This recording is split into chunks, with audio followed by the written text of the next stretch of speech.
Welcome back, my lovely Sims, and today we'll be reading a Katsuki x Midoriyas Little sister, Listener. It's written by Quiz IQ on Wattpad, and I'll be leaving the link in the description below. Remember to support the author. No further ado, let's begin. The class of 1A had all a conversation filled with laughter and smiles throughout the day. Midoriya sat in his seat with a shaky smile on his face.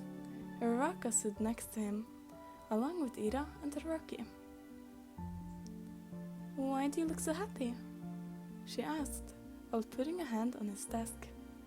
Midoriya smiled up at her. "I'm just excited for the new transfer student coming today." Katsuki rolled his eyes. It wasn't that big of a deal to him, and he didn't understand why it was such a big deal to Midoriya either. Midoriya literally lived with her, so what good is it going to do if they have the whole date now together? Beyond Katsuki's strong face, he was happy himself. He was excited to have his childhood best friends in the same class as him. Aizawa opened the door, signaling that the class was about to start. Everybody rushed to their seats as Midoriya only smiled wider. "We have a new student coming today." On cue, the door opened once again as a girl with green hair and matching green eyes walked through the door. "You can look however you want, this is just how the author said you look like." A smile forms on her face as she sees Midoriya and Katsuki. Aizawa motioned towards the class as he slid into his sleeping bag. "Go on and introduce yourself." She nods as she faces the class. "Right, my name is Midoriya, and I'm Izuku's little sister." Some of the class stands on their feet. "Midoriya's little sister?" She nods as she rubs her arm nervously. "Yes, I'm younger than him by 3 minutes. My quirk is called shadowing. That gives me the power to overtake somebody's body by using a shadow. The only downside is I can only use my quirk if there's a shadow around. Not the best quirk, but I'm grateful. I already know Izuku, of course, and I also know who Katsuki is." "Whoa, you're already on first name status with Bakugou?"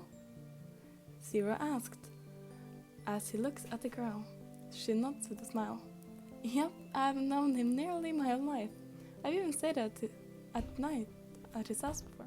Shock washes over the class once again as the unbelievable words leave her mouth. Katsuki growls as the class turned to ask him if it was true. A certain grapehead drools on his desk as he looks at the girl in front of the classroom. Glancing at everybody in class, he notices how all the attention is on Katsuki. Sneaking under his desk, he maneuvers his way through the legs of people in his class until he reaches the front. Nobody notices a thing until ice cream leaves Hwaen's mouth, which somehow doesn't wake up Mr. Aizawa. Hwaen had dropped to the floor in embarrassment. Somewhat fair. Midoriya rushed to his sister's side as he grabbed onto her shoulder gently. The class falls silent as tears form in Hwaen's eyes. She was very emotional, just like a mother and her brother. Add that in with the pervert and you got something nobody wants. Katsuki stands to his feet with his head hung low and his hair covering his eyes. Stomping to the fountain-knife grapehead on the floor, he picks him up by the head while turning to the window. Pulling his arm back, he lets off an explosion while launching him out of the window. The class watches the chaos scene with wide eyes as Katsuki shoves Izuku to the side and helps Hwaen up. "You okay?" She nods while smiling up at him. Mina jumps up from her seat as she pushes Katsuki out of the way, causing him to hit Izuku. "Hey there, my name is Mina Ashiro, aka your new best friend. Us girls could all meet down in the lobby of the dorms, and I'll give you some tips on how to keep Nera, the pervert that Bakugou just threw out of the window, away from yourself." Wine smiles. That would be nice. I didn't know where my dorm is though. Then he jumps out of his seat. This time, now shoving Mina out of the way. I'll show you where it is. Midoriya steps in front of his sister with a somewhat dark look on his face. All of you, I will show her where her dorm is. A scared look forms on Denki's face as he rubs his neck nervously. The bell decided to save the charger and dismiss the class before Kaminari could get even more scared. Izuku heads to his desk with Wyan following close behind him, gathering his things. Ushaka waves at Izuku's form to the door. You coming, Deku? He looks at the door with sorrowful eyes. Oh, I'm sorry, Maraka. I have to show Wyan to her dorm. No, I'll show her dorm. Go. Katsuki's rough voice rings throughout his ears as Wyan's soft hand is placed on his shoulder while sending him a smile, telling him that he was okay. This brings a smile onto Izuku's face as he slings his bag over his shoulder. Thank you, Kachan. Katsuki rolls his eyes as he hears Izuku's words. Izuku runs to Araka aside as they wave goodbye to each other. Katsuki begins to lead the way out of the school as Wyan smiles. They step outside as the cherry blossom fell to the ground from the wind. Wyan's eyes look up at Katsuki's hair as she notices that a few of them has fallen into it. Katsuki? He continued walking to the dorms as he had just thought what she wanted, to make a small conversation out of the way there. A soft hand latches onto his own, causing him to stop in his footsteps. Wyan makes her way in front of the ash pond as he watches her with his deep crimson eyes. Standing on her tippy toes, she reaches her hand up to his fully spiked hair. His eyes only widen slightly as he looked into her eyes. They were focused on his hair and getting the petals out. The wind blows around the two of you as Wyan continues to pick the petals from his soft hair.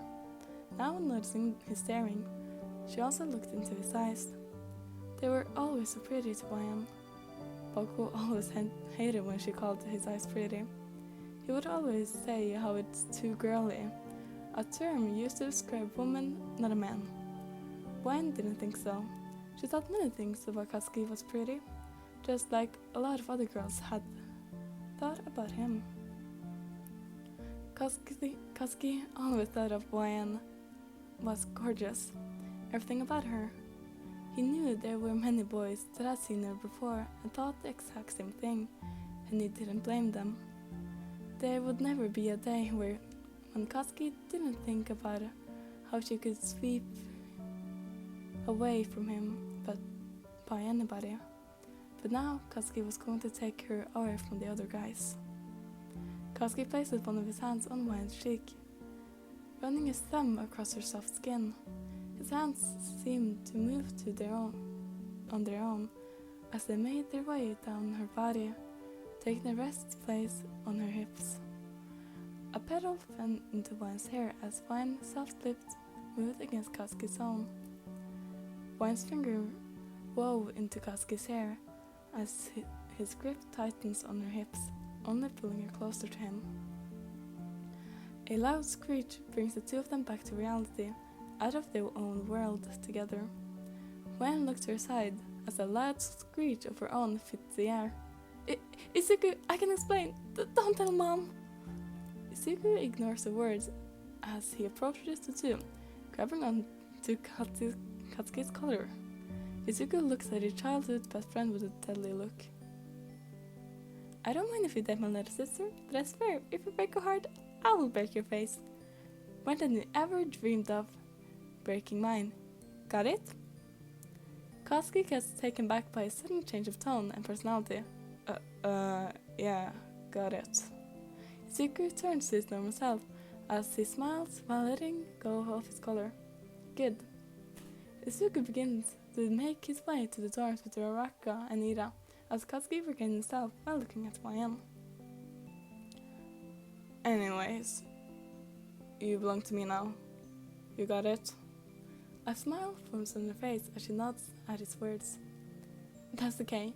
Plus, it gives me more time to look into those pretty eyes of yours. They aren't pretty. Now there's an extended ending that I'll be reading as well. It was now the weekend, and the Midoriyas siblings decided to pay their mom a visit, as she offered to cook dinner for her children.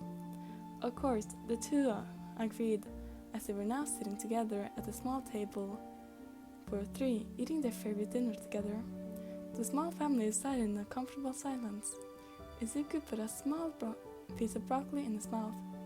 Cannibalism. Wine is letting caught on. Inko coughed after a drink of water, as she was not expecting the sudden outburst of news. Wine slams her fist on the table. You said you wouldn't say anything. Izuku looked at his sister with watery eyes. I'm sorry. You know I can keep things from her. That was the fanfic. Oh god, I love that ending. I love it. I love it so much. So if you guys heard anything background noises, because my sister is going through rooms and my cats are, I don't know if my cats are doing anymore, but I believe in the link in the description below to this fanfiction and also my Discord server. Thank you guys for listening. Have a good night, day, afternoon. Bye bye.